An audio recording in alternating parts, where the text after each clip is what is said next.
नमस्कार विद्यार्थ्यांनो, आज आपण घटक क्रमांक 4 यामध्ये प्राथमिक आर्थिक क्रिया या घटकांचा अभ्यास करणार आहोत. मानव जीवन जगत असताना त्याच्या गरजाची पूर्तता करत असतो. त्यामध्ये प्रामुख्याने अन्न, वस्त्र, निवारा या प्राथमिक गरजा किंवा प्रमुख गरजा म्हणून ओळखल्या जातात. या गरजांची पूर्तता करण्यासाठी तो वेगवेगळ्या स्वरूपाची आर्थिक क्रिया करत असतो. त्यामध्ये शेती, पशुपालन, लाकूडतोड, मासेमारी, व्यापार, वाहतूक, व्यवसाय या अशा अनेक आर्थिक क्रियांचा समावेश होतो. या आर्थिक क्रिया ह्या 4 गटामध्ये विभागल्या गेलेल्या आहेत. त्यामध्ये प्राथमिक आर्थिक क्रिया, द्वितीयक आर्थिक क्रिया, तृतीयक आर्थिक क्रिया आणि चतुर्थक आर्थिक क्रिया अशा 4 गटामध्ये प्रामुख्याने या आर्थिक क्रिया विभागल्या गेल्या आपल्याला पाहावयास मिळतात. आता आपल्याला याच असणाऱ्या आर्थिक क्रियांच्यापैकी प्राथमिक आर्थिक क्रिया या घटकाविषयी आपल्याला आज माहिती घ्यायची आहे. आता आपल्या पाठ्यपुस्तकामध्ये पहिला जो नकाशा दिलेला आहे त्या नकाशाचं आपण निरीक्षण करूया. त्या नकाशामध्ये आपल्याला काय पाहावयास मिळतं, तर या नकाशामध्ये प्रमुख प्राथमिक आर्थिक क्रियांचं वर्गीकरण किंवा वितरण दिलेलं आहे. जगाच्या नकाशामध्ये या प्रमुख प्राथमिक आर्थिक क्रियांचं वितरण याबाबत निरीक्षण केल्यानंतर आपण या पाठ्यपुस्तकात काही प्रश्न दिलेले आहेत त्या नकाशावर आधारित. त्या प्रश्नांची उत्तरं देऊ आणि मग आपल्याला लक्षात येईल की या ठिकाणी या असणाऱ्या प्राथमिक आर्थिक क्रियांचं वितरण कशा पद्धतीने केलेलं आहे. त्यापैकी पहिला प्रश्न असा आहे, नकाशात कोणकोणत्या आर्थिक व्यवसायांचे वितरण दाखवलेले आहे. बघा, तुम्ही काळजीपूर्वक नकाशाचं निरीक्षण केला तर तुमच्या लक्षात येईल की या नकाशाच्या कोपऱ्यामध्ये एक सूची दाखवलेली आहे आणि त्या सूचीमध्ये वेगवेगळ्या सूचीच्या सहाय्याने वेगवेगळ्या प्राथमिक आर्थिक क्रियांची नावे दिली आहेत. त्यामध्ये शेती, पशुपालन, मासेमारी, खाणकाम, जंगलतोड अशा काही प्राथमिक प्रमुख आर्थिक क्रियांचं वितरण आपल्याला या जगाच्या नकाशामध्ये दिलेलं आढळून येतं. दुसरा प्रश्न, लाकूडतोड हा व्यवसाय प्रामुख्याने कोणत्या अक्षवृत्तादरम्यान केला जातो. बघा, नकाशामध्ये आपण निरीक्षण केलं तर जी काही लाकूडतोड या व्यवसायासाठी दाखवण्यात आलेली जी सूची आहे ती सूची नकाशात जर पाहिली तर लाकूडतोड हा व्यवसाय प्रामुख्याने विषुववृत्ताच्या उत्तरेस 30 अंश आणि विषुववृत्ताच्या दक्षिणेस 30 अंश या दरम्यान आपल्याला हा लाकूडतोड व्यवसाय केला आपला पाहावयास मिळतो. पण त्यामध्ये सुद्धा उत्तर गोलार्धामध्ये सर्वाधिक जास्त प्रमाणामध्ये आपल्याला हा लाकूडतोड व्यवसाय केला आपल्याला दिसून येतो. तिसरा प्रश्न, कोणत्या प्रदेशात प्राथमिक क्रिया आढळत नाहीत. जो प्रदेश मानवी वसाहतीपासून अलिप्त आहे, म्हणजे ज्या प्रदेशावरती मानवी वसाहत आढळत नाही अशा भागामध्ये प्रामुख्याने प्राथमिक व्यवसाय आढळत नाहीत. त्याच्यामध्ये ग्रीनलँड, ऑस्ट्रेलियाचा मध्य भाग, त्याचबरोबर रशियाचा असणारा उत्तरेकडला भाग, उत्तर अमेरिकेचा असणारा भाग या ठिकाणी प्रामुख्याने या प्राथमिक व्यवसाय आपल्याला आढळत नाही. चौथा प्रश्न, मासेमारी व्यवसाय महासागरामध्ये विशिष्ट ठिकाणीच का आढळतं याचे कारण काय असेल, तर आपल्याला नकाशाचे निरीक्षण जर केले तर या ठिकाणी मासेमारीचं वितरण दाखवण्यासाठी जी सूची वापरली आहे ती आपण जर पाहिली तर प्रामुख्यानं ज्या खंडाला भूखंड मंच लाभलेला आहे अशाच भागामध्ये प्रामुख्यानं मासेमारी केली आपल्याला पाहावयास मिळते.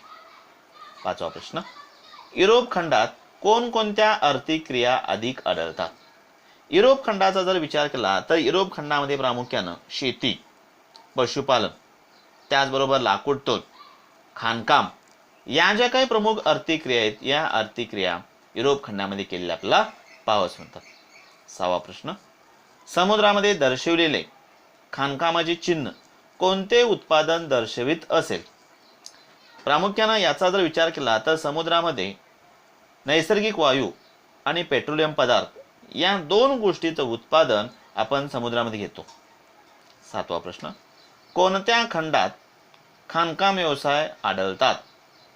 आता या ठिकाणी बघा, ऑस्ट्रेलिया खंड, दक्षिण अमेरिका, उत्तर अमेरिका, आफ्रिका, आशिया आणि रशिया जवळजवळ सर्वच खंडामध्ये आपल्याला खाणकाम हा व्यवसाय आढळत असल्याला आपल्याला दिसून येतो. आठवा प्रश्न, जगातील सर्वात जास्त मासेमारी कोणत्या महासागरात केली जात असेल. तर या प्रश्नाचं उत्तर आपल्याला असं पाहावयास मिळते की पॅसिफिक महासागरामध्ये जगामध्ये सर्वाधिक जास्त मासेमारी केलेली आपल्याला पाहावयास मिळते. म्हणजे एकंदरीत या असणाऱ्या नकाशावरून आपण ज्या काही 8 प्रश्नांची उत्तर आपण शोधली त्यावरून आपल्याला लक्षात आलं असेल की जगात कोणकोणते प्राथमिक व्यवसाय केले जातात. आता आपण या प्रत्येक प्राथमिक व्यवसायाविषयी आपण माहिती घेऊया. त्यापैकी पहिला जो प्राथमिक व्यवसाय जो आपण माहिती घेणार आहोत त्याच्या अगोदर आता आपण जी काही माहिती आपण जी शोधली त्या शोधलेल्या माहितीच्या आधारे आपल्या वहीमध्ये एक तक्ता दिलेला आहे, पुस्तकामध्ये एक तक्ता दिलेला आहे.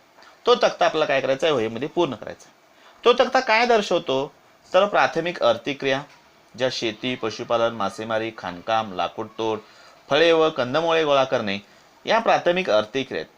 या प्राथमिक आर्थिक क्रियासाठी आवश्यक असणारा नैसर्गिक साधन संपत्ती कोणती लागते हे त्या ठिकाणी लिहायचं आहे. त्याचबरोबर हा प्राथमिक आर्थिक क्रिया करत असताना त्यावरती परिणाम करणारे घटक कोणते आहेत, मग त्या घटकामध्ये नैसर्गिक घटक कोणते आणि मानवनिर्मित घटक कोणते या गोष्टींचा इथं उल्लेख करायचा आहे. उदाहरणादाखल आपण एक शेती हा प्राथमिक व्यवसाय तर बघूया. तर शेती करायचं तर कोणते नैसर्गिक घटक आवश्यक आहेत किंवा कोणते नैसर्गिक साधन संपत्ती असणं गरजेचं आहे तर ज्यामध्ये आपल्याला जमीन, मृदा, पाणी यासारख्या नैसर्गिक साधन संपत्तीची आपल्याला आवश्यकता आपल्याला पाहावयास मिळते. तर शेतीवरती परिणाम करणारे घटक हे 2 आहेत, एक नैसर्गिक घटक आणि दुसरा आहे तो म्हणजे मानवी घटक. नैसर्गिक घटकामध्ये जमिनीचा उतार, मृदेची गुणवत्ता, अनुकूल हवामान, पर्जन्याचा नियमितपणा या घटकांचा परिणाम शेती व्यवसायात होतो. तर मानवी घटकाचा जर विचार केला तर खते, कीटकनाशक, शेतीसाठी लागणारी यंत्रे यासारख्या घटकांचा परिणाम आपल्याला या ठिकाणी पाहावयास मिळतो. आता आपण काय करायचं आहे की राहिलेले जे 4-5 व्यवसाय आहेत त्या 4-5 व्यवसायाच्या संदर्भात अशाच पद्धतीने माहिती गोळा करायची आहे आणि तो तक्ता आपण काय करायचा आहे वहीमध्ये पूर्ण करून घ्यायचा आहे. आता आपण काही प्राथमिक व्यवसायांचा आपण अभ्यास या ठिकाणी करणार आहोत. त्यापैकी पहिला प्राथमिक व्यवसाय तो म्हणजे शिकार. बघा, आदिमानव हा जंगलामध्ये राहत असताना त्याचा जो काही प्रमुख ज्या गरजा होत्या त्या गरजांच्या पैकी अन्न, वस्त्र, निवारा या गरजांच्या पैकी अन्नाच्या पूर्ततेसाठी तो प्राण्यांची शिकार करायचा. त्यामुळे हा एक प्राचीन व्यवसाय म्हणून उल्लेख केला जातो. आता जंगलामध्ये असणारे जे काही प्राणीजन्य उत्पादनं होती किंवा जे वन्य प्राणी होते त्या वन्य प्राण्यांच्या पासून स्वतःला अन्न मिळवणे हाच एक त्याच्या मागचा एक मुख्य हेतू होता.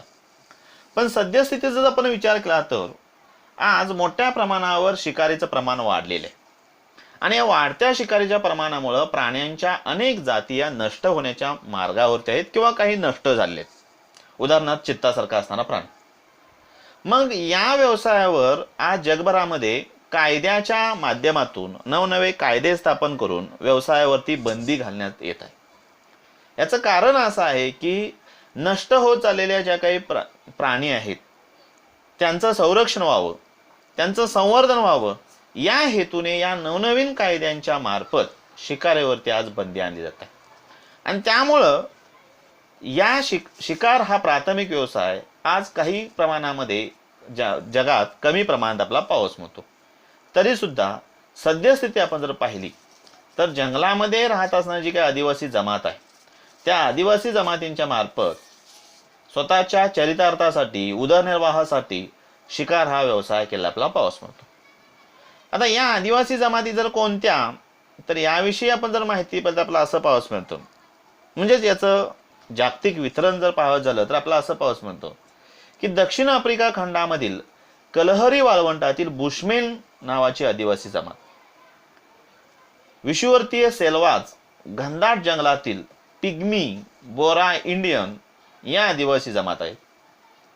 तसेच थंड हवामानाचा प्रदेश त्याला आपण तुंड्रा प्रदेश असं म्हणतो त्या ठिकाणचे असणारे एस्किमो नावाची आदिवासी जमात आणि त्याचबरोबर अरबी समुद्रामध्ये असणारे अंदमान निकोबार या बेटावरती राहणारी जी काही सेंटिनल, जरवा, ओंग या ज्या काही आदिवासी जमात आहेत या आदिवासी जमातींच्या मार्फत हा प्राथमिक व्यवसाय शिकार म्हणून स्वतःच्या उदरनिर्वाहासाठी केला आपल्याला पाहावयास मिळतो.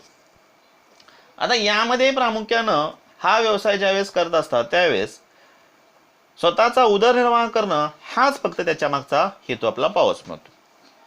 आता यानंतर आपण दुसरा प्राथमिक आर्थिक व्यवसाय पाहूया, तो म्हणजे फळे व कंदमुळे गोळा करणे. आता हा व्यवसाय पाहण्या अगोदर आपण या असणाऱ्या आपल्या पाठ्यपुस्तकात एक चित्र दिलेलं आहे आणि त्या चित्रावर आधारित काही प्रश्न दिले, त्या प्रश्नांची उत्तर आपण सुरुवातीला शोधूया. बघा, त्या चित्राचं निरीक्षण केलं तर आपल्याला काय पाहावयास मिळतं, तर काही पदार्थ आहेत, काही वस्तू आहेत, काही पानांचा वापर केला आहे, केरसुणी निर्माण केलेली आहे किंवा अन्य काही गोष्टी आपल्याला चित्रामध्ये पाहावयास मिळतात. आता यावर आधारित आपण प्रश्न पहिला पाहूया आणि मग आपण त्या ठिकाणी ठरवूया की नेमकं काय चालू आहे. की पहिला प्रश्न असा आहे की वरील चित्रे कशाची आहेत ती ओळखा. बघा, वरील चित्राचं निरीक्षण केलं आपल्याला काय काय पाहावयास मिळतं, तर एका बरणीमध्ये काहीतरी मध सारखा पदार्थ भरलेला आहे. लाकूडपासून एखादं साहित्य बनवत आहे. तो मुलगा काहीतरी तोंडामध्ये फुगा फुगवत आहे किंवा एक पानापासून पत्रावळी तयार केली जात आहे, केरसुणी आहे, लाख आहे, असे काही पदार्थ आपल्याला त्या ठिकाणी आपल्याला चित्रामध्ये पाहावयास मिळतात. दुसरा प्रश्न असा आहे की या वस्तू कशापासून बनविल्या जातात. तर या सर्व वस्तू प्रामुख्यानं जंगलामध्ये आढळणारी जी काही फळे आहेत, कंदमुळे आहेत, की ज्याला आपण वन उत्पादने असं म्हणतो, त्या वन उत्पादनांच्या पासून प्रामुख्यानं या वस्तूंची निर्मिती केली आपल्याला पाहावयास मिळते. तिसरा प्रश्न, या वस्तूंसाठी लागणारा कच्चा माल कोठून मिळवला जातो. या वस्तूंसाठी लागणारा कच्चा माल हा प्रामुख्यानं वनांच्या मधून मिळवला जातो, हे आपल्याला इथून आपल्याला पाहावयास मिळतं. आणि चौथा प्रश्न असा आहे, हा कच्चा माल मिळवणाऱ्या व्यवसायास काय म्हणतात. तर हा कच्चा माल मिळवणाऱ्या व्यवसायास आपण वनावर आधारित असणारे जे काही वस्तू आहेत, त्या वस्तू गोळा करणाऱ्या या व्यवसायास फळे व कंदमुळे गोळा करणे असं आपण त्या ठिकाणी म्हणू शकतो.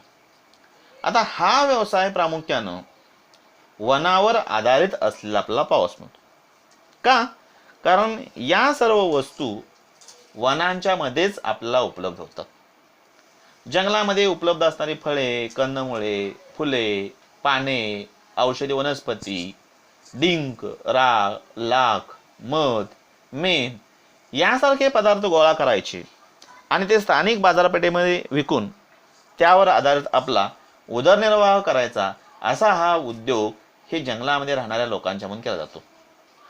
आता हा तसा उद्योग हा प्राथमिक स्तरावरतीच केला जातो, पण खैर या झाडापासून मिळवणारा जो काही काठ, हा जो काही पक्का माल आहे, त्याची मागणी मात्र बाजारपेठेमध्ये मोठी असल्यामुळं यासारख्या पदार्थाचं उत्पादन मात्र व्यापारी तत्वावर केलं आपल्याला पाहावयास मिळतं. आता या व्यवसायाचं जागतिक स्तरावरचं वितरण जर पाहिलं तर आपल्याला असं पाहावयास मिळतं की जगामध्ये ज्या ज्या ठिकाणी वनप्रदेश आहे त्या त्या ठिकाणी हा व्यवसाय प्रामुख्याने केला जातो. सद्यस्थितीला या व्यवसायाच्या काही समस्या निर्माण झाल्यात. त्यापैकी पहिली समस्या असे आपल्याला पाहावयास मिळते, ती म्हणजे विषुवतीय प्रदेशातील जंगले अत्यंत दाट व सदाहरित आहेत आणि त्यामुळे तेथील हवामान हे दमट आणि रोगट असले आपल्याला पाहावयास मिळतं. मग अशा प्रदेशामध्ये ही कंदमुळे, फळे किंवा वनावर आधारित किंवा वन उत्पादने गोळा करत असताना त्या लोकांच्या समोर बऱ्याच वेळा अडचणी किंवा समस्या निर्माण होतात. दुसरी समस्या अशी आहे की या जंगलामध्ये काही सरपटणारे विषारी प्राणी व कीटक उपलब्ध आहेत आणि त्यामुळे या कीटकांचा किंवा विषारी प्राण्यांचा सुद्धा उपद्रव या स्थानिक लोकांना झालेला आपल्याला दिसून येतो आणि त्यामुळं हा व्यवसाय त्या प्रदेशामध्ये इतर व्यवसायांचा सारखा व्यापारी तत्वावरती केलेला पाहावयास मिळत नाही. अशा रीतीने आज आपण या दोन व्यवसायाविषयी आपण आज माहिती घेतलेली आहे.